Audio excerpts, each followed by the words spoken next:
Hello there, and welcome back to Duck Talks number 76. And yes, it has been a while. Now, before we begin with the topics, a few informations ahead. You will see gameplay from two different games today, and one of you can earn herself or himself a pinned post by applying the correct timestamps for the various different topics, which are the following: the future of this very YouTube channel, then the master thesis in times of Corona, Command and Conquer 3, an old game providing actual fun, then the current state of War Thunder, what to do basically, and talking about the impact of the Saetta's P494's missiles. So I did already two videos on the Saetta, but I think that I have to specifically talk about this, and not everybody is watching this video, so I think I might bring this topic, this idea, to a wider audience,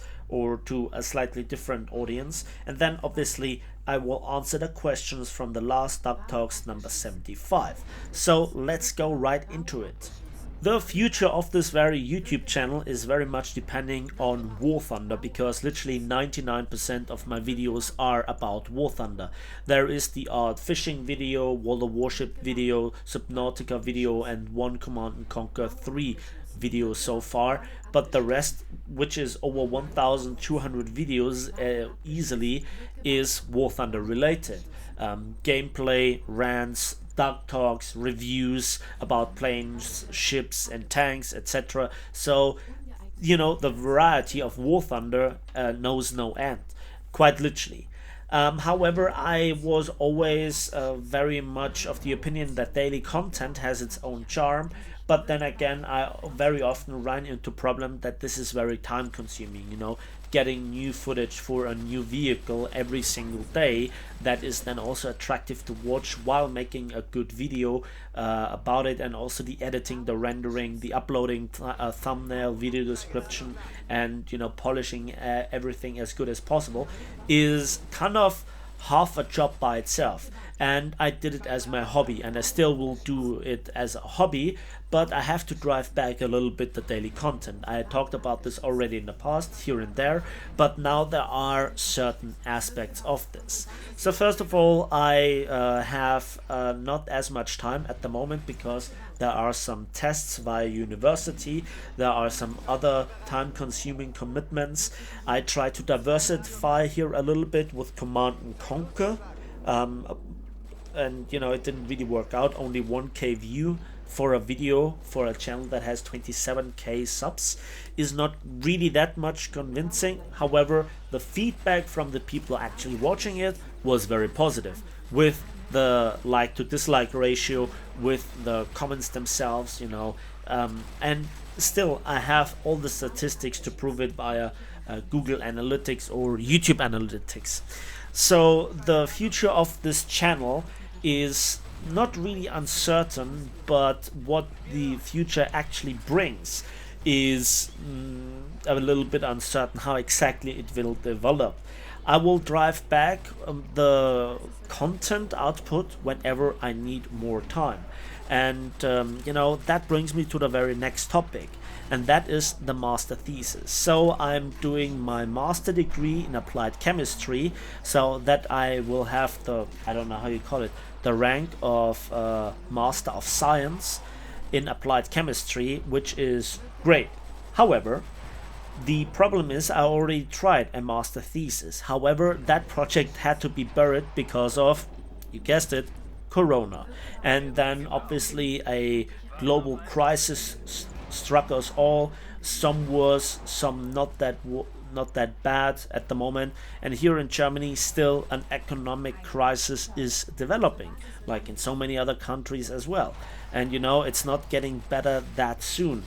So I had now a lot of luck in getting a new company, and now you know, the serious things are getting developed. You know, I already got a flat, I already have a contract ready to sign, and I also have a very good topic. Now, what will be the topic, you might ask?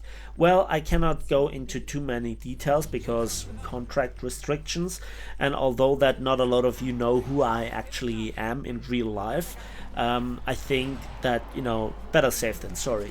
So it is purifying a certain salt, getting out the impurities, and also getting out the crystallized water, or the crystal water.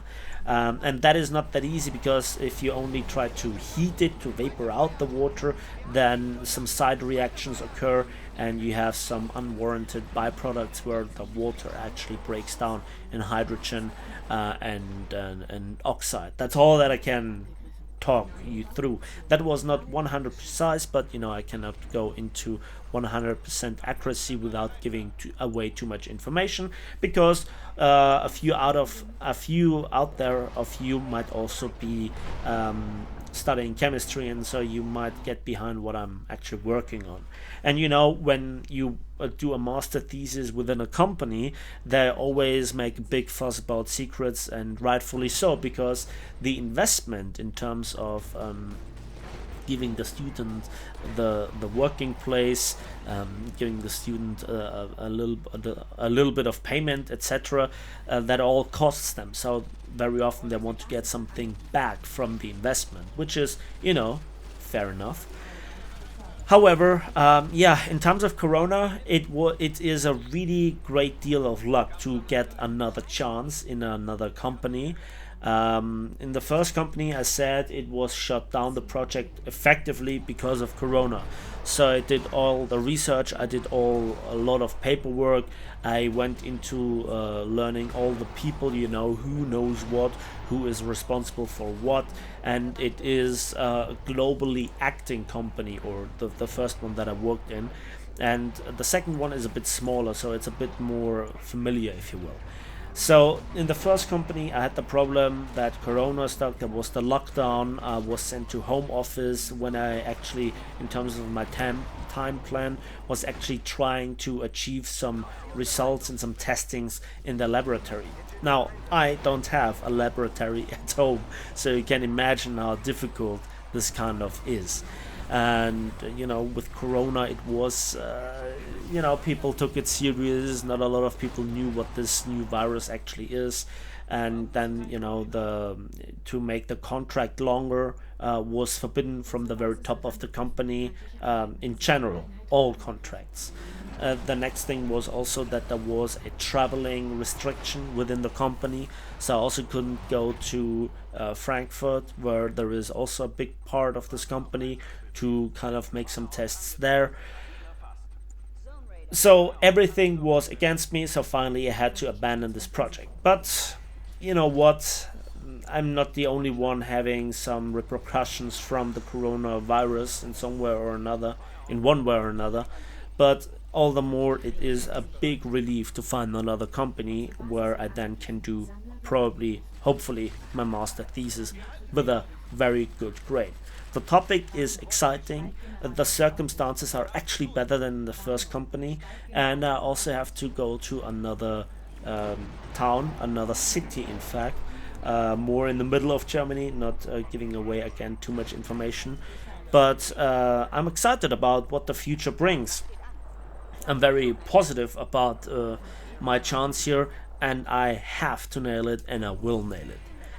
The next topic is then Command and Conquer.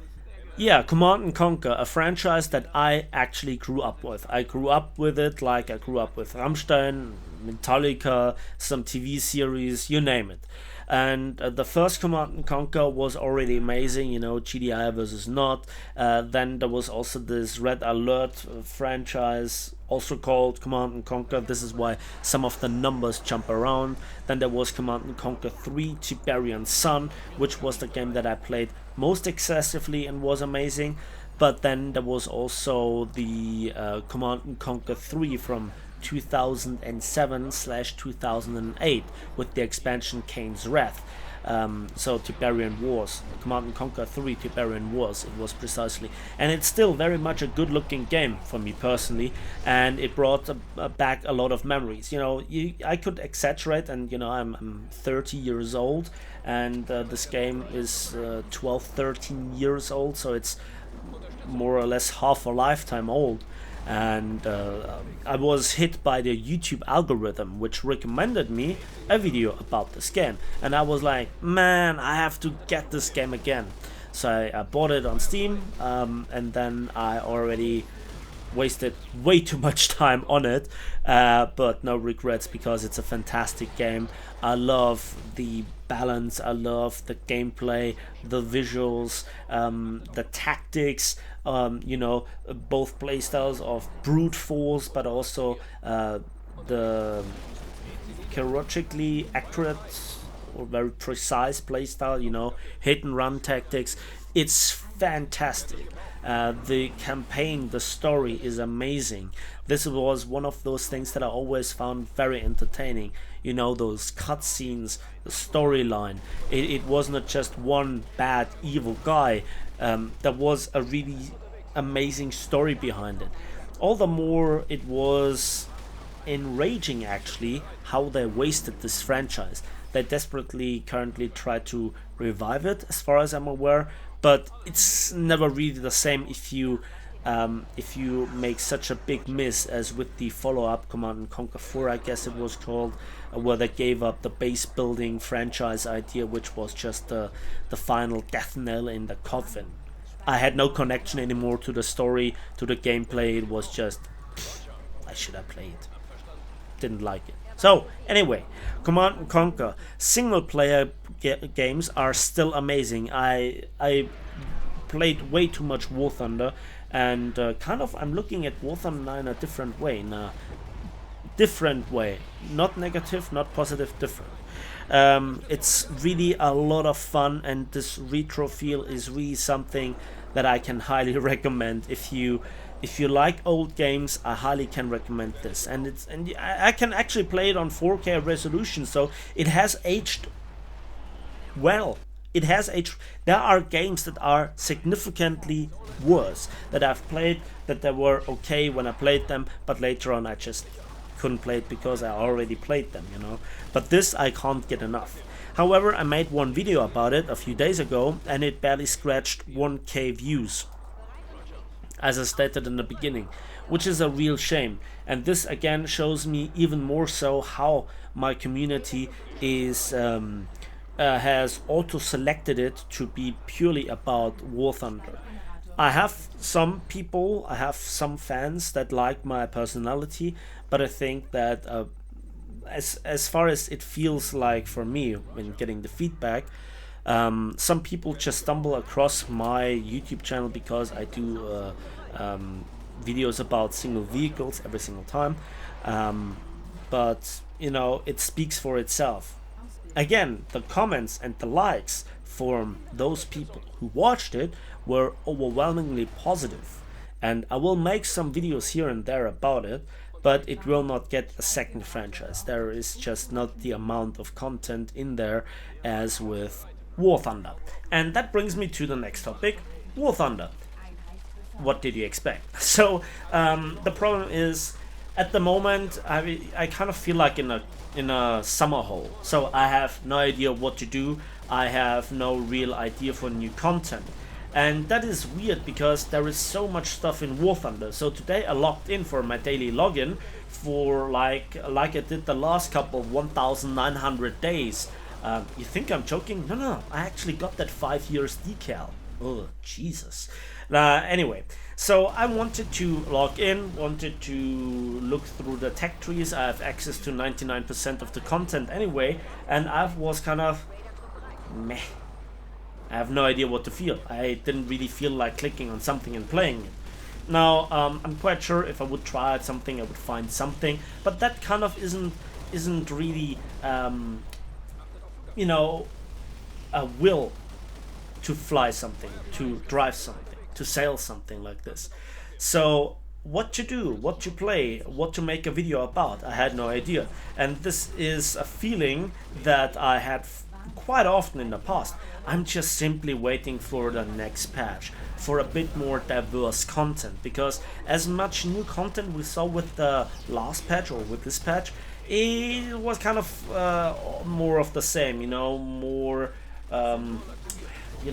a lot of, I think there was 6 or 7 starfighters, which are all pretty bricky. Then there was some more high tier jets, yeah sure, but meh. So here I am sitting and just thinking to myself, well, what to play? And this is a shame.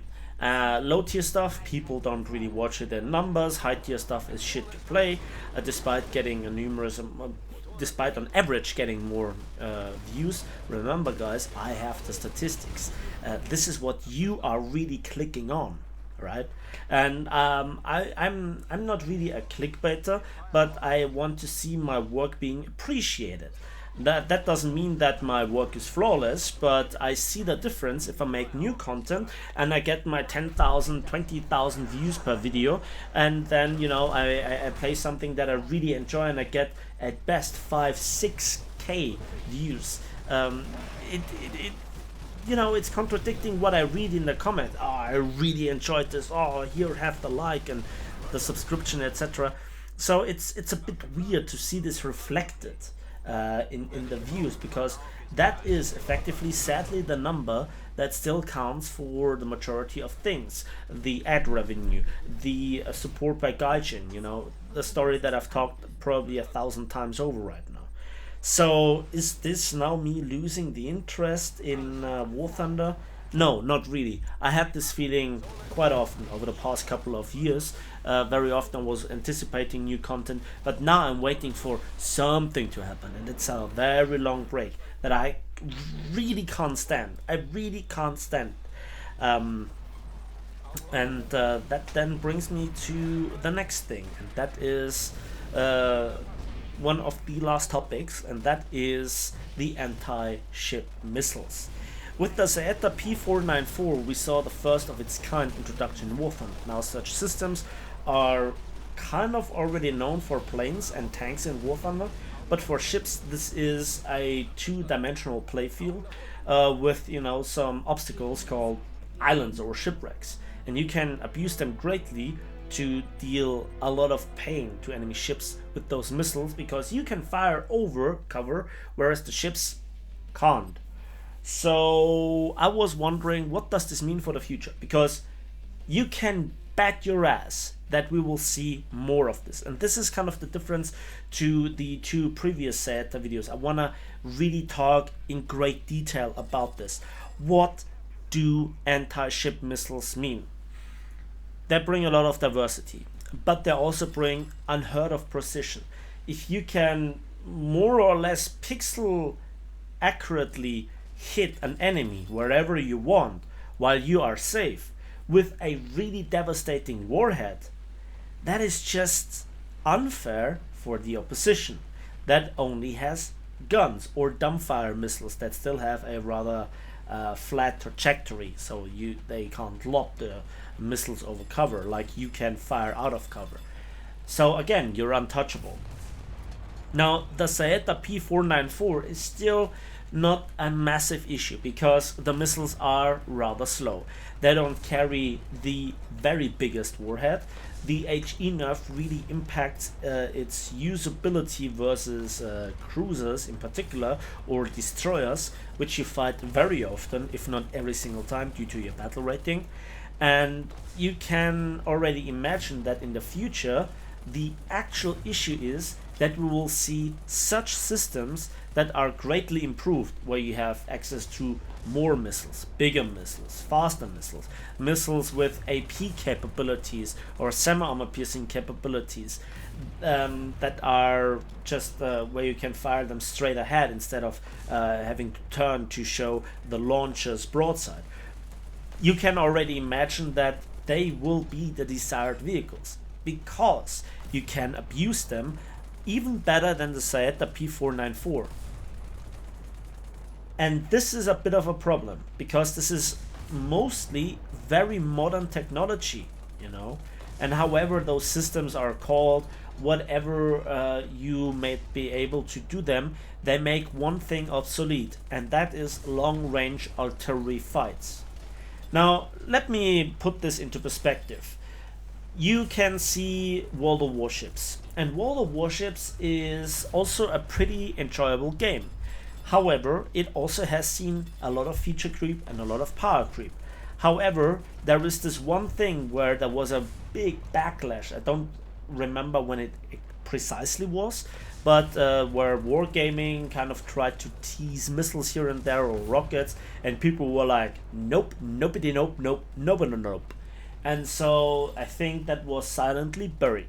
So I think if you add missiles to this, well, there are actually rockets in World of Warships, if you count the carriers, and the new German CV line with AP rockets. They're already outrageously they're just super tested, and already they kind of trigger so many people, and to a certain degree rightfully so, because they're not playing by the rules planes, and so those ships in War Thunder with those anti-ship missiles, they also would kind of make those ships obsolete. Now, why is this such a problem?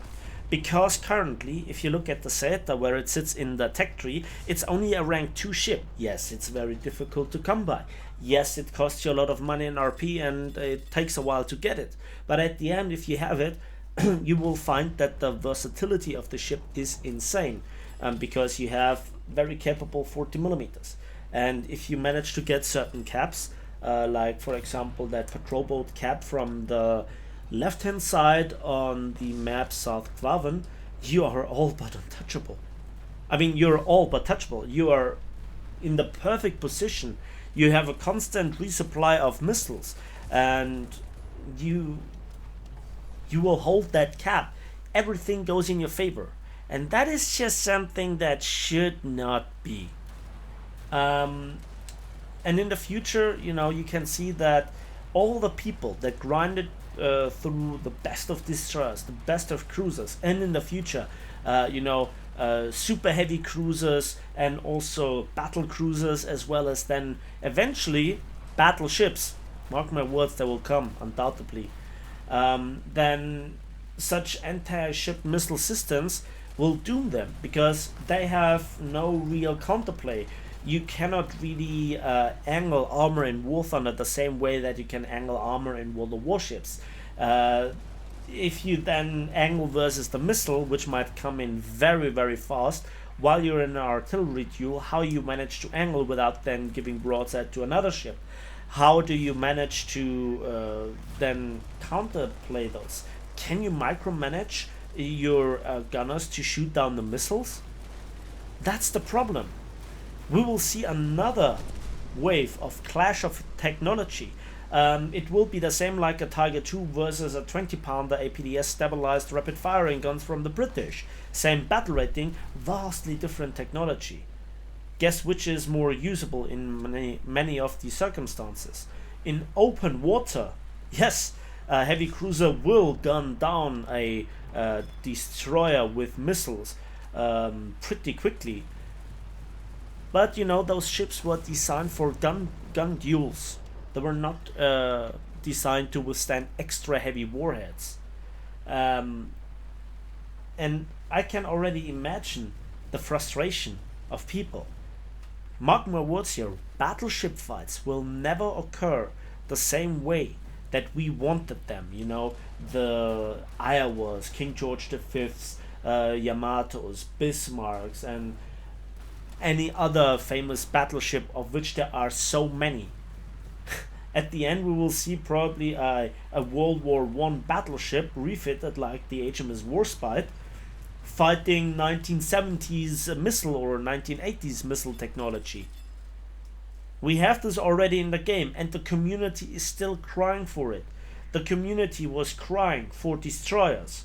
Nobody expected them to wreak havoc on patrol boats, but they were introduced on such maps that were initially designed for patrol boats and are even too small for patrol boats. So what did you expect to come? Then people cried for cruisers. Gaijin gave them cruisers. Now nobody's playing cruisers because the cruiser fight is dumb, because it was never implemented correctly. Do you expect Gaijin will implement missiles correctly in a fair way so that no World War II ship will fight missiles? For God's sake, this will be the absolute downfall. The Saeta itself is not the problem. It has restrictions and limitations. I know how to make the most of this. But I'm playing Naval Forces since the very start, in even close beta. But you can bet your ass that this will be the downfall of artillery-based gunnery duels in War Thunder. So, yeah, I don't really have the highest hopes for Naval Forces when it comes to this aspect. I can only hope that Gaijin will never let it come to this. But my experiences, my gut feeling tells me sadly otherwise. So at the end of the day, we literally come to the end, and that is answering questions. First question comes from Darth Vader. Hashtag question. Do you use the free repair system by turning automatic repairs off and not playing the vehicle until it's repaired? Considering the amount of vehicles you have and the crew skill, you could save a bit of money that way. Yes, but that would actually absolutely destroy the fun. And if you have one bad battle, you have to wait for several days, if not weeks, for something to get repaired. So this is absolutely out of the question, and I don't play the vehicles at all. Again, Gaijin is killing variety in the game. Xpatka 3000 hashtag question. Will Gaijin ever change to cockpit view only in air realistic battles? How would you adapt to that change? How would that change affect impact dogfight meta? Well, you know, I always like the idea of cockpit view only, but I think that it's best used in sim only. In realistic battle, I think that a lot of planes would see more usage that have better cockpit view, especially fighters. Also, the communication would get rewarded significantly more, and you probably would see the rise of the wingman meta, and also I think that the playstyle in a dogfight would severely change. As you can imagine, in War Thunder realistic battles so far, if you have the energy advantage, then you can stay above the enemy and then dogfight him all the way down to the deck. But you are also aware all the time if somebody comes to his aid, that he can hold his altitude, fight the other guy, kill them, and then take care of the guy that you forced previously to dive. So I think that then would not happen. You would get very often surprised. The sound engine would deliver significantly better performance, because you could actually hear through your own engine noise another engine noise, and that would also give you a warning. So that would implement another layer of immersion, and I think that would be great to a certain degree. But I think that realistic battles are, in that aspect, when it comes to the view, fine as they are. So next question comes from Airsoft Log. Hashtag question. What do you think about the crazy repair cost for a Swedish rank 527? I spent almost 200 hours in 2 weeks to get the STRF 122, and now a full lineup costs 100k. It's fucking ridiculous. Oh, you don't say, surprised Pikachu face. This is why I mention those repair costs very often in my first impressions, in my reviews, and this is why you should watch them. Also, you always can just have a decent quick look at the stat card yourself, and then there is the stock repair cost. Add to this, like, I don't know, 20-30% more, and that's then the repair cost fully upgraded. A lot of the Swedish vehicles are really powerful. And while Gaijin tried to say that they are not balancing the vehicle's performance, they are actually balancing the silver line income on average that the community does by implementing or raising the repair cost, which they don't do for premium vehicles, since there is also a little bit of pay to win aspect in that regard. And Well, also if a new tech tree comes out, also the very good players, the very talented and experienced players are jumping on the new tech tree because that is the new stuff that they are researching. So the better players are then playing the new tech tree, the new nation, and by this artificially increasing the average performance, although the vehicle itself might not be all that much different from something that is in another nation's tech tree. But when you look at the IKV something 71, I think it was called, that was really dumb that it went down to, no, the IKV 91, that it went down to 6.7, you know, with a 400mm heat FS round, when it was previously fine at 7.3. So yeah, Swedish tech tree for you, man. Phenomra asks, #question, do you plan on making a Discord for your squadron? Well, I have now created a Discord with 750 plus members. Link is in the video description down below if you haven't already joined. And you know, I again want you guys to join, that you can talk to me.